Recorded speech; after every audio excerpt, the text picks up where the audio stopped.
He spent 27 years locked in a cell barely wide enough to stretch his arms. They tried to silence him, break him, bury his hope.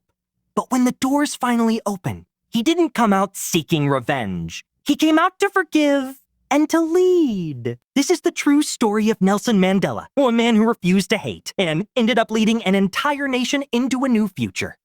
Stay with us till the end because this isn't just history. It's a lesson in humanity, courage, and the power of a purpose. Child Medium, Chapter 1. The son of a Chief Nelson Mandela was born in 1918 in the small village of Mvizo, South Africa.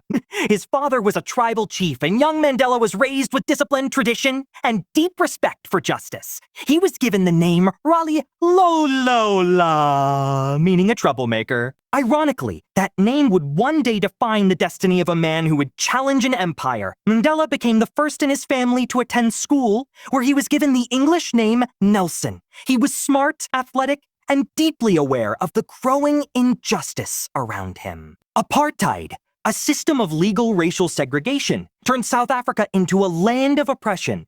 The white minority ruled over the black majority. Black people couldn't vote, own land freely, or even walk through certain parts of their own country.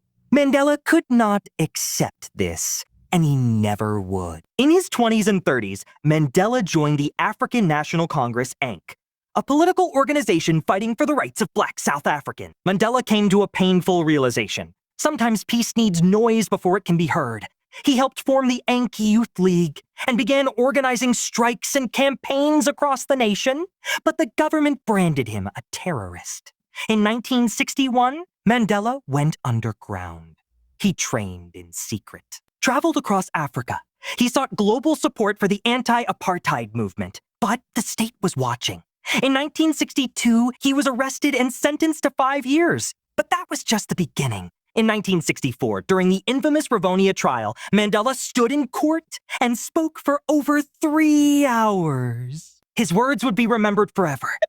I have cherished the ideal of a democratic and free society. It is an ideal for which I hope to live for and to achieve, but if needs be, it is an ideal for which I am prepared to die. He was sentenced to life in prison. Mandela was taken to Robben Island, a prison just off the coast of Cape Town, a place designed to break the human spirit. His cell was 7 feet by 9 feet. No bed, no plumbing, no privacy. For years, he was forced to work in a lime quarry under a burning sun with little food and poor health. His eyes were damaged permanently by the glare. Letters from his family came only once every 6 months. Visits? Rare and cold. But Mandela did not lose hope. He read, he studied, he exercised, he mentored other prisoners, and in secret, he negotiated. You see, while he was in chains, the outside world was changing. Protests erupted across the globe. Leaders, musicians, and students demanded his release. The world began to see Mandela not as a criminal,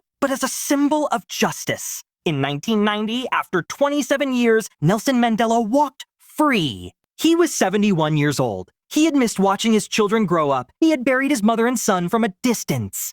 He had every reason to be angry, but the first words he spoke were of peace.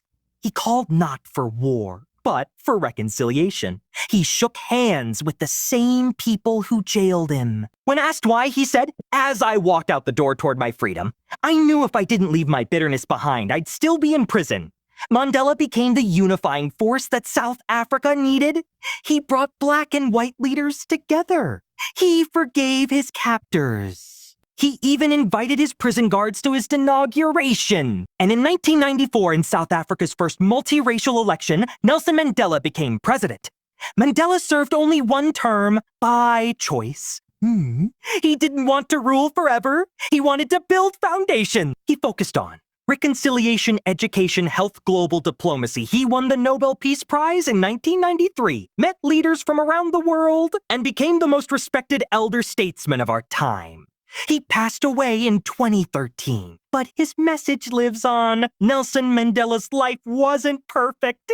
He made mistakes. Forrest died. He lost loved ones. He suffered, but he never let hate win. He once said, resentment is like drinking poison and then hoping it kills your enemies. Forgiveness is not weakness. It's power. It's discipline. It's freedom. It's freedom. Mandela taught us that one man with enough grit, vision, and heart can change an entire nation. This was the true story of Nelson Mandela, a man who suffered more than most, but chose forgiveness over vengeance. If this inspired you, don't forget to like, share, and subscribe to True Grit Diaries, where every story reminds you the struggle is real, but so is the victory.